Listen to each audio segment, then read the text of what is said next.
Metaverse, virtual reality, augmented reality, internet 3.0, avatar. ਤੁਸੀਂ ਇਹਨਾਂ ਸਭ ਬਾਰੇ ਕਿਤੇ ਨਾ ਕਿਤੇ ਤਾਂ ਸੁਣਿਆ ਹੋਵੇਗਾ ਜਾਂ ਤੁਸੀਂ ਹਾਲ ਹੀ ਵਿੱਚ ਦੇਖਿਆ ਹੋਵੇਗਾ ਕਿ ਕਿਵੇਂ ਫੇਸਬੁੱਕ ਨੇ ਵੀ ਆਪਣਾ ਨਾਮ ਬਦਲ ਕੇ ਮੈਟਾ ਰੱਖ ਲਿਆ ਹੈ। ਇਸ ਨੂੰ ਇੰਟਰਨੈਟ ਦਾ ਨਵਾਂ ਯੁੱਗ ਵੀ ਦੱਸਿਆ ਜਾ ਰਿਹਾ ਹੈ। ਆਖਿਰਕਾਰ ਇਹ ਮੈਟਾਵਰਸ ਕੀ ਹੈ ਜਿਸ ਲਈ ਦੁਨੀਆ ਦੀਆਂ ਸਭ ਨਾਮੀ ਟੈਕ ਕੰਪਨੀਆਂ ਬਿਲੀਅਨਸ ਆਫ ਡਾਲਰਸ ਇਨਵੈਸਟ ਕਰ ਰਹੀਆਂ ਨੇ।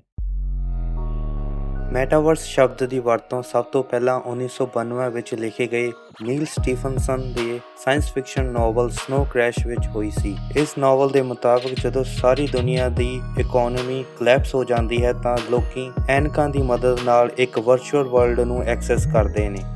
ਮੈਟਾਵਰਸ ਦੋ ਆਈਡੀਆਜ਼ ਦੇ ਉੱਤੇ ਨਿਰਧਾਰਿਤ ਹੈ ਜਿਹੜੇ ਕਿ ਵਰਚੁਅਲ ਰਿਐਲਿਟੀ ਤੇ ਡਿਜੀਟਲ ਸੈਕੰਡ ਲਾਈਫ ਹਨ। ਇਹ ਇੱਕ ਕੰਪਿਊਟਰਾਈਜ਼ਡ ਪਲੇਟਫਾਰਮ ਹੈ ਜਿੱਥੇ ਤੁਸੀਂ ਇੱਕ ਤਰ੍ਹਾਂ ਦੀ ਡਿਜੀਟਲ ਲਾਈਫ ਨੂੰ ਜੀਂਦੇ ਹੋ। ਮੈਟਾਵਰਸ ਨੂੰ ਐਕਸੈਸ ਕਰਨ ਲਈ ਸਾਨੂੰ ਆਪਣੀਆਂ ਅੱਖਾਂ ਦੇ ਉੱਪਰ ਇੱਕ ਹੈਡਸੈਟ ਲਗਾਉਣਾ ਪੈਂਦਾ ਹੈ ਜਿਸ ਨਾਲ ਅਸੀਂ ਇੱਕ ਡਿਜੀਟਲ ਦੁਨੀਆ ਦੇਖ ਸਕਦੇ ਹਾਂ। ਇਸ ਵਿੱਚ ਸਾਨੂੰ ਮੋਸ਼ਨ ਸੈਂਸਿੰਗ ਕੰਟਰੋਲਰਸ ਦੀ ਵੀ ਵਰਤੋਂ ਕਰਨੀ ਪੈਂਦੀ ਹੈ ਤਾਂ ਜੋ ਅਸੀਂ ਵਰਚੁਅਲ ਚੀਜ਼ਾਂ ਦੇ ਨਾਲ ਇੰਟਰੈਕਟ ਕਰ ਸਕੀਏ। ਵਰਚੁਅਲ ਰਿਐਲਿਟੀ ਦੇ ਵਿੱਚ ਸਭ ਕੁਝ 3D ਐਨੀਮੇਟਡ ਹੁੰਦਾ ਹੈ। ਇਸ ਦੇ ਵਿੱਚ ਕੁਝ ਵੀ ਅਸਲ ਜ਼ਿੰਦਗੀ ਦੇ ਵਾਂਗ ਨਹੀਂ ਹੋਵੇਗਾ। ਸਾਨੂੰ ਇੰਜ ਲੱਗੇਗਾ ਕਿ ਜਿਵੇਂ ਅਸੀਂ ਕਿਸੇ ਗੇਮ ਦੇ ਅੰਦਰ ਹਾਂ ਜਾਂ ਅਸੀਂ ਕਿਸੇ ਸਾਇੰਸ ਫਿਕਸ਼ਨ ਮੂਵੀ ਦੇ ਅੰਦਰ ਹਾਂ। ਤੇ ਇਸ ਦੀ ਸਭ ਤੋਂ ਵਧੀਆ ਐਗਜ਼ਾਮਪਲ ਰੈਡੀ ਪਲੇਅਰ 1 ਮੂਵੀ ਹੈ। ਤੇ ਔਗਮੈਂਟਿਡ ਰਿਐਲਿਟੀ ਦੇ ਵਿੱਚ ਅਸੀਂ ਅਸਲ ਜ਼ਿੰਦਗੀ ਦੇ ਵਿੱਚ ਡਿਜੀਟਲ ਚੀਜ਼ਾਂ ਦੇ ਨਾਲ ਇੰਟਰੈਕਟ ਕਰਦੇ ਹਾਂ। ਇੱਕ ਤਰ੍ਹਾਂ ਸਾਡੀ ਫਿਜ਼ੀਕਲ ਦੁਨੀਆ ਦੇ ਅੰਦਰ ਇੱਕ ਡਿਜੀਟਲ ਲੇਅਰ ਲੱਗ ਜਾਂਦੀ ਹੈ। ਇਸ ਦੀ ਸਭ ਤੋਂ ਵਧੀਆ ਐਗਜ਼ਾਮਪਲ ਪੋਕੀਮੋਨ ਗੋ ਗੇਮ ਹੈ। ਇੱਕ ਐਵਾਟਰ ਕਿਸੇ ਯੂਜ਼ਰ ਦੀ ਗ੍ਰਾਫਿਕਲ ਰਿਪਰੈਜ਼ੈਂਟੇਸ਼ਨ ਹੈ। ਜਿਵੇਂ ਕਿ ਅਸੀਂ ਕਿਸੇ ਸੋਸ਼ਲ ਮੀਡੀਆ ਤੇ ਆਪਣੀ ਪ੍ਰੋਫਾਈਲ ਪਿਕਚਰ ਲਗਾਉਂਦੇ ਹਾਂ, ਇਵੇਂ ਹੀ ਮੈਟਾਵਰਸ ਦੇ ਵਿੱਚ ਸਾਨੂੰ ਦੂਜਿਆਂ ਨਾਲ ਇੰਟਰੈਕਟ ਕਰਨ ਲਈ ਇੱਕ ਐਨੀਮੇਟਡ ਰੂਪ ਲੈਣਾ ਪੈਂਦਾ ਹੈ। ਜਿਵੇਂ ਕਿ ਫੋਰਟਨਾਈਟ ਜਿਹੜੀ ਕਿ ਇੱਕ ਆਨਲਾਈਨ ਸ਼ੂਟਰ ਗੇਮ ਹੈ ਜਿਸ ਦੇ ਵਿੱਚ ਸਾਡਾ ਆਪਣਾ ਇੱਕ ਐਵਾਟਾਰ ਹੁੰਦਾ ਹੈ ਤੇ ਅਸੀਂ ਆਪਣੇ ਐਵਾਟਾਰ ਨੂੰ ਡਿਜੀਟਲ ਕਰੰਸੀ ਦੇ ਨਾਲ ਚੀਜ਼ਾਂ ਖਰੀਦ ਕੇ ਅਪਗ੍ਰੇਡ ਕਰਦੇ ਰਹਿੰਦੇ ਹਾਂ। ਮੈਟਾਵਰਸ ਨੂੰ ਇੰਟਰਨੈਟ ਦਾ ਇੱਕ ਨਵਾਂ ਫੇਸ ਵੀ ਦੱਸਿਆ ਜਾ ਰਿਹਾ ਹੈ ਜਾਂ ਇੰਟਰਨੈਟ 3.0। ਸਭ ਤੋਂ ਮੁੱਢਲੇ ਇੰਟਰਨੈਟ ਦੇ ਵਿੱਚ ਸਿਰਫ ਪਿਕਚਰ ਤੇ ਟੈਕਸਟ ਹੀ ਹੁੰਦਾ ਸੀ ਜਿਸ ਵਿੱਚ ਯੂਜ਼ਰ ਸਿਰਫ ਇੰਟਰਨੈਟ ਦੇ ਉੱਤੇ ਦੇਖ ਹੀ ਸਕਦਾ ਸੀ। ਪਰ ਇੰਟਰਨੈਟ 2.0 ਦੇ ਵਿੱਚ ਇੱਕ ਯੂਜ਼ਰ ਇੰਟਰਨੈਟ ਦੇ ਉੱਤੇ ਦੂਜਿਆਂ ਦੇ ਨਾਲ ਇੰਟਰੈਕਟ ਕਰ ਸਕਦਾ ਹੈ ਤੇ ਅਸੀਂ ਇੰਟਰਨੈਟ ਦੇ ਉੱਤੇ ਕਮੈਂਟਸ, ਆਰਟੀਕਲਸ, ਵੀਡੀਓਜ਼, ਪਿਕਚਰਸ ਤੇ ਹੋਰ ਬਹੁਤ ਕੁਝ ਪਾ ਸਕਦੇ ਹਾਂ। ਪਰ ਇੰਟਰਨੈਟ 3.0 ਦੇ ਵਿੱਚ ਅਸੀਂ ਨਾ ਸਿਰਫ ਦੂਜਿਆਂ ਦੇ ਨਾਲ ਇੰਟਰੈਕਟ ਕਰ ਸਕਦੇ ਹਾਂ ਬਲਕਿ ਅਸੀਂ ਇੱਕ ਤਰ੍ਹਾਂ ਇੰਟਰਨੈਟ ਦੇ ਵਿੱਚ ਹੀ ਹੋਵਾਂਗੇ। ਅੱਜ ਦੇ ਸਮੇਂ ਵਿੱਚ ਮੈਟਾਵਰਸ ਦੀ ਸਭ ਤੋਂ ਵੱਧ ਵਰਤੋਂ ਗੇਮਾਂ ਦੇ ਵਿੱਚ ਹੀ ਹੁੰਦੀ ਹੈ ਜਿਸ ਵਿੱਚ ਐਪਿਕ ਗੇਮਸ, ਰੋਬਲੋਕਸ, ਟੈਨਸੈਂਟ ਆਦਿ ਕੰਪਨੀਆਂ ਸਭ ਤੋਂ ਵੱਡੀਆਂ ਹਨ। ਬਿਲੀਅਨਸ ਆਫ ਯੂਜ਼ਰਸ ਇਹਨਾਂ ਦੇ ਦੁਆਰਾ ਬਣਾਈਆਂ ਗਈਆਂ ਗੇਮਾਂ ਨੂੰ ਖੇਡਦੇ ਹਨ ਤੇ ਉਸ ਸੈਂਕੜੇ ਹੀ ਘੰਟੇ ਗੇਮਾਂ ਦੇ ਵਿੱਚ ਖੇਡਣ, ਲੜਨ ਅਤੇ ਦੂਜੇ ਪਲੇਅਰਸ ਦੇ ਐਵਾਟਾਰਸ ਨਾਲ ਗੱਲਬਾਤ ਕਰਨ ਵਿੱਚ ਬਿਤਾਉਂਦੇ ਹਨ। ਇਹਨਾਂ ਗੇਮਾਂ ਦੇ ਵਿੱਚ ਪਲੇਅਰਸ ਨੂੰ ਵਰਚੁਅਲ ਕਰੰਸੀ ਵੀ ਮਿਲਦੀ ਹੈ ਜਿਸ ਨਾਲ ਉਹ ਆਪਣੇ ਐਵਾਟਾਰਸ ਲਈ ਕੱਪੜੇ ਜਾਂ ਹੋਰ ਚੀਜ਼ਾਂ ਖਰੀਦਦੇ ਹਨ। ਇਹ ਟੈਕਨੋਲੋਜੀ ਕੰਜ਼ਿਊਮਰ ਤੇ ਬ੍ਰਾਂਡਸ ਵਿਚਲਾ ਫਾਸਲਾ ਬੰਦ ਕਰ ਦੇਵੇਗੀ। ਕਸਟਮਰਸ ਨੂੰ ਇੱਕ ਵਰਚੁਅਲ ਐਕਸਪੀਰੀਅੰਸ ਰਾਹੀਂ ਕੰਪਨੀਆਂ ਆਪਣੇ ਪ੍ਰੋਡਕਟਸ ਤੇ ਸਰਵਿਸਿਜ਼ ਵੇਚ ਸਕਦੀਆਂ ਹਨ। ਕੁਝ ਕੁ ਪ੍ਰੋਡਕਟਸ ਅਸੀਂ ਆਪਣੇ ਮੈਟਾਵਰਸ ਦੇ ਅੰਦਰ ਹੀ ਵਰਤੋਂ ਕਰ ਸਕਦੇ ਹਾਂ ਤੇ ਕੁਝ ਕੁ ਅਸੀਂ ਫਿਜ਼ੀਕਲ ਵਰਲਡ ਲਈ ਵੀ ਖਰੀਦ ਸਕਦੇ ਹਾਂ। ਅਸੀਂ ਆਪਣੇ ਐਵਾਟਾਰ ਦੇ ਉੱਤੇ ਪ੍ਰੋਡਕਟਸ ਟਰਾਈ ਕਰਕੇ ਦੇਖ ਸਕਦੇ ਹਾਂ। ਇਹ ਉਹਨਾਂ ਲੋਕਾਂ ਲਈ ਇੱਕ ਵਧੀਆ ਮੌਕਾ ਹੋਵੇਗਾ ਜਿਹੜੇ ਕਿ ਆਨਲਾਈਨ ਸ਼ਾਪਿੰਗ ਨਹੀਂ ਕਰਦੇ ਕਿਉਂਕਿ ਉਹ ਡਰਦੇ ਹਨ ਕਿ ਕਿਤੇ ਇਹ ਪ੍ਰੋਡਕਟ ਖਰਾਬ ਨਾ ਨਿਕਲੇ ਜਾਂ ਫਿਟਿੰਗ ਸਹੀ ਨਾ ਬੈਠੇ। ਕੋਰੋਨਾ ਵਾਇਰਸ ਦੇ ਚੱਲਦਿਆਂ millions of jobs work from home ਹੋ ਗਈਆਂ ਹਨ ਤੇ ਕਾਫੀ ਕਾਮਿਆਂ ਤੇ ਕੰਪਨੀਆਂ ਨੂੰ ਇਹ ਵੀ ਅਹਿਸਾਸ ਹੋਇਆ ਕਿ ਜਿਹੜੇ ਕੰਮ ਲਈ ਉਹ ਰੋਜ਼ ਟਰਾਂਸਪੋਰਟੇਸ਼ਨ ਦੀ ਵਰਤੋਂ ਕਰਦੇ ਸਨ ਜਿਸ ਨਾਲ ਉਹਨਾਂ ਦੀ ਆਮਦਨ ਤੇ ਟਾਈਮ ਖਰਾਬ ਹੁੰਦਾ ਸੀ, ਉਹੀ ਕੰਮ ਉਹ ਕਿਤੇ ਵੀ ਬੈਠ ਕੇ ਕਰ ਸਕਦੇ ਹਨ। ਹੁਣ ਮੈਟਾਵਰਸ ਵਿੱਚ ਅਸੀਂ ਕੰਮ ਹੋਰ ਵੀ ਵਧੀਆ ਤੇ ਸੌਖੇ ਤਰੀਕੇ ਨਾਲ ਕਰ ਸਕਾਂਗੇ ਤੇ ਕੰਮ ਵੀ ਇੱਕ ਖੇਡ ਦੀ ਤਰ੍ਹਾਂ ਹੀ ਲੱਗੇਗਾ। ਮੈਟਾਵਰਸ ਸਾਡੇ ਘੁੰਮਣ ਫਿਰਨ ਦੇ ਤਜਰਬੇ ਨੂੰ ਬਿਲਕੁਲ ਹੀ ਬਦਲ ਦੇਵੇਗਾ।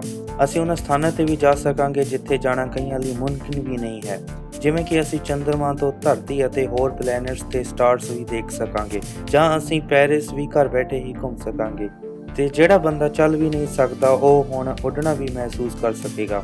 ਮੈਟਾਵਰਸ ਦੇ ਅੰਦਰ ਸਾਨੂੰ ਫੋਰਨ ਕੰਟਰੀਜ਼ ਵਿੱਚ ਜਾਣ ਲਈ ਕਿਸੇ ਵੀ ਤਰ੍ਹਾਂ ਦੀ ਇਮੀਗ੍ਰੇਸ਼ਨ ਦੀ ਲੋੜ ਨਹੀਂ ਪਵੇਗੀ ਤੇ ਸ਼ਾਇਦ ਸਾਡਾ ਪੰਜਾਬੀਆਂ ਦਾ ਨਾਸਾ ਨੂੰ ਦਿੱਤਾ ਚੈਲੰਜ ਵੀ ਪੂਰਾ ਹੋਵੇਗਾ।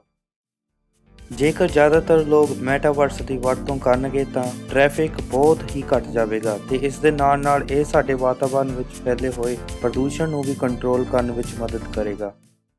ਇੱਕ ਇਸ ਦਾ ਸਭ ਤੋਂ ਚੰਗਾ ਪ੍ਰਭਾਵ ਐਜੂਕੇਸ਼ਨ ਤੇ ਵੀ ਪਵੇਗਾ। ਸਟੂਡੈਂਟਸ ਆਪਣੇ ਸਕੂਲ ਜਾਂ ਘਰ ਬੈਠੇ ਐਸਟਰੋਨੋਮੀ ਨੂੰ ਚੰਗੀ ਤਰ੍ਹਾਂ ਪੜ੍ਹ ਸਕਣਗੇ ਜਾਂ ਇੱਕ ਵੋਲਕੈਨੋ ਕਿਵੇਂ ਇਰਪਟ ਹੁੰਦਾ ਹੈ ਦੇਖ ਸਕਣਗੇ ਤੇ ਡਾਕਟਰੀ ਪੜ੍ਹਾਈ ਲਈ ਵੀ ਕਿਸੇ ਪੇਸ਼ੈਂਟ ਦੀ ਲੋੜ ਨਹੀਂ ਪਵੇਗੀ। ਮੈਡੀਕਲ ਸਟੂਡੈਂਟਸ ਆਪਰੇਸ਼ਨਸ ਵਰਚੁਅਲੀ ਸਿੱਖ ਸਕਣਗੇ। ਸਭ ਤੋਂ ਪਹਿਲਾ ਨੁਕਸਾਨ ਇਸ ਦਾ ਸਾਡੀ ਆਪਣੀ ਹੀ ਪ੍ਰਾਈਵੇਸੀ ਦੇ ਲਈ ਖਤਰਾ ਹੋਵੇਗਾ ਕਿਉਂਕਿ ਅਸੀਂ ਮੈਟਾਵਰਸ ਦੇ ਵਿੱਚ ਇੱਕ ਤਰ੍ਹਾਂ ਦੀ ਜ਼ਿੰਦਗੀ ਹੀ ਬਤੀਤ ਕਰਾਂਗੇ ਜੋ ਕਿ ਸਭ ਕੁਝ ਕੰਪਨੀ ਦੇ ਡਾਟਾਬੇਸ ਵਿੱਚ ਸਟੋਰ ਰਹੇਗਾ ਤੇ ਇਸ ਦਾ ਡਾਟਾ ਕਿੰਨਾ ਕੁ ਸੇਫ ਹੋ ਸਕਦਾ ਹੈ ਇਸ ਬਾਰੇ ਅਜੇ ਕੁਝ ਵੀ ਨਹੀਂ ਪਤਾ। ਜ਼ਿਆਦਾਤਰ ਟੈਕ ਕੰਪਨੀਆਂ ਦੇ ਉੱਤੇ ਡਾਟਾ ਦੀ ਚੋਰੀ ਤੇ ਡਾਟਾ ਮਿਸਯੂਜ਼ ਦੇ ਇਲਜ਼ਾਮ ਲੱਗਦੇ ਹੀ ਰਹਿੰਦੇ ਹਨ। ਦੂਜਾ ਨੁਕਸਾਨ ਇਹ ਵੀ ਹੋ ਸਕਦਾ ਹੈ ਕਿ ਜਿਵੇਂ ਜ਼ਿਆਦਾਤਰ ਯੂਜ਼ਰਸ ਦੇ ਸੋਸ਼ਲ ਮੀਡੀਆ ਪਲੇਟਫਾਰਮਸ ਹੈਕ ਹੁੰਦੇ ਰਹਿੰਦੇ ਹਨ, ਇੰਝ ਹੀ ਮੈਟਾਵਰਸ ਵਿੱਚ ਕਿਸੇ ਯੂਜ਼ਰ ਦਾ ਮੈਟਾਵਰਸ ਅਕਾਊਂਟ ਹੈਕ ਹੋ ਸਕਦਾ ਹੈ ਤੇ ਜੇਕਰ ਇਹ ਯੂਜ਼ਰ ਕੋਈ ਸੈਲੀਬ੍ਰਿਟੀ ਹੋਵੇ ਤਾਂ ਹੋਰ ਵੀ ਖਤਰਾ ਪੈਦਾ ਕਰ ਸਕਦਾ ਹੈ। ਕੋਈ ਹੈਕਰ ਮੈਟਾਵਰਸ ਵਿੱਚ ਕਿਸੇ ਦੂਜੇ ਦੇ ਐਵਾਟਾਰ ਨੂੰ ਅਪਣਾ ਕੇ ਉਸ ਦੇ ਫਰੈਂਡ ਸਰਕਲ ਵਿੱਚ ਗਲਤ ਕੰਮ ਕਰ ਸਕਦਾ ਹੈ ਜਿਸ ਦੇ ਅੰਜਾਮ ਕਿੰਨੇ ਹੀ ਮਾੜੇ ਹੋ ਸਕਦੇ ਹਨ। ਮੈਟਾਵਰਸ ਦਾ ਸਭ ਤੋਂ ਵੱਡਾ ਨੁਕਸਾਨ ਸਾਡੀ ਆਪਣੀ ਫਿਜ਼ੀਕਲ ਐਂਡ ਮੈਂਟਲ ਹੈਲਥ ਤੇ ਹੋਵੇਗਾ। ਜਿਵੇਂ ਕਈ ਵਾਰ ਸਾਨੂੰ ਫੋਨ ਚਲਾਉਂਦਿਆਂ ਟਾਈਮ ਦਾ ਪਤਾ ਨਹੀਂ ਲੱਗਦਾ, ਇੰਝ ਹੀ ਮੈਟਾਵਰਸ ਦੇ ਵਿੱਚ ਰਹਿੰਦਿਆਂ ਸਾਨੂੰ ਆਪਣੇ ਸਰੀਰ ਨੂੰ ਚਲਾਉਣ ਲਈ ਕਈ ਜ਼ਰੂਰੀ ਕੰਮ ਜਿਵੇਂ ਕਿ ਖਾਣਾ ਪੀਣਾ, ਸੌਣਾ, ਕਸਰਤ ਆਦਿ ਭੁੱਲ ਜਾਣਗੇ ਤੇ ਅਸੀਂ ਮੋਟਾਪੇ ਜਾਂ ਮਾਲ ਨਿਊਟ੍ਰੀਸ਼ਨ ਦਾ ਸ਼ਿਕਾਰ ਹੋਵਾਂਗੇ।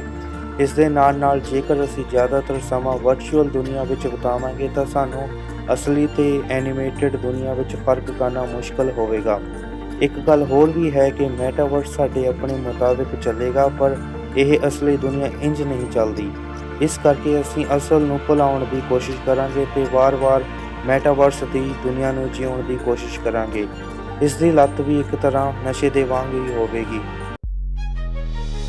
ਤੁਸੀਂ ਚਾਹੋ ਜਾਂ ਨਾ ਚਾਹੋ ਮੈਟਾਵਰਸ ਅੱਜ ਚੱਲ ਰਿਹਾ ਹੈ। ਇਹ ਹੌਲੀ-ਹੌਲੀ ਸਮੇਂ ਦੇ ਨਾਲ ਅਪਗ੍ਰੇਡ ਹੁੰਦਾ ਰਹੇਗਾ। ਇਸ ਦੇ ਵਿੱਚ ਕਈ ਫੇਮਸ ਸਿੰਗਰਾਂ ਨੇ ਆਪਣੇ ਲਾਈਵ ਕੰਸਰਟ ਕੀਤੇ ਹਨ ਤੇ ਕਈ ਲੋਕ ਮਹਿੰਗੀਆਂ ਵਰਚੁਅਲ ਜ਼ਮੀਨਾਂ ਤੇ ਵਰਚੁਅਲ ਪ੍ਰੋਡਕਟਸ ਇਨਵੈਸਟਮੈਂਟ ਦੇ ਤੌਰ ਤੇ ਖਰੀਦ ਰਹੇ ਹਨ ਤੇ ਹੋਰ ਤਾਂ ਹੋਰ ਮੈਟਾਵਰਸ ਵਿੱਚ ਲੋਕ ਵਿਆਹ ਵੀ ਕਰਵਾ ਰਹੇ ਹਨ। ਮੈਟਾਵਰਸ ਦੇ ਵਿੱਚ ਗਵਰਨਮੈਂਟਸ ਨੂੰ ਵੀ ਦਖਲ ਦੇਣਾ ਪਵੇਗਾ ਤਾਂ ਜੋ ਸਭ ਕੁਝ ਰੈਗੂਲੇਟਡ ਰਹੇ।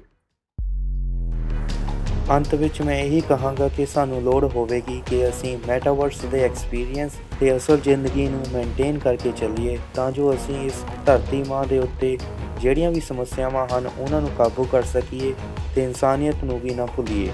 ਮੈਂ ਖੁਦ ਮੈਟਾਵਰਸ ਨਾਲੋਂ ਔਗਮੈਂਟਡ ਰਿਐਲਿਟੀ ਵਿੱਚ ਜ਼ਿਆਦਾ ਵਿਸ਼ਵਾਸ ਰੱਖਦਾ ਹਾਂ ਤਾਂ ਜੋ ਅਸੀਂ ਇਸ ਅਸਲ ਜ਼ਿੰਦਗੀ ਨੂੰ ਨਾ ਭੁੱਲੀਏ ਤੇ ਮੈਂ ਆਸ ਕਰਦਾ ਹਾਂ ਕਿ ਜਿਵੇਂ ਮੈਟਾਵਰਸ ਸਭ ਤਰ੍ਹਾਂ ਦੇ ਲੋਕਾਂ ਨੂੰ ਵੈਲਕਮ ਕਰਦਾ ਹੈ ਉਂਝ ਹੀ ਅਸੀਂ ਵੀ ਅਸਲ ਜ਼ਿੰਦਗੀ ਵਿੱਚ ਸਭਨਾਂ ਦਾ ਸਤਿਕਾਰ ਕਰੀਏ। ਤੁਸੀਂ ਮੈਟਾਵਰਸ ਬਾਰੇ ਕੀ ਸੋਚਦੇ ਹੋ ਤੇ ਮੈਂ ਟੈਕਨੋਲੋਜੀ ਦੇ ਰਿਲੇਟਡ ਤੁਹਾਨੂੰ ਕਿਹੜੀ ਜਾਣਕਾਰੀ ਦੇ ਸਕਦਾ ਹਾਂ, ਮੈਨੂੰ ਕਮੈਂਟ ਕਰਕੇ ਜ਼ਰੂਰ ਦੱਸਿਓ ਤੇ 5 ਰਿਵਰਸ ਟੈਕ ਚੈਨਲ ਨੂੰ ਸਬਸਕ੍ਰਾਈਬ ਕਰਨਾ ਨਾ ਭੁੱਲਿਓ।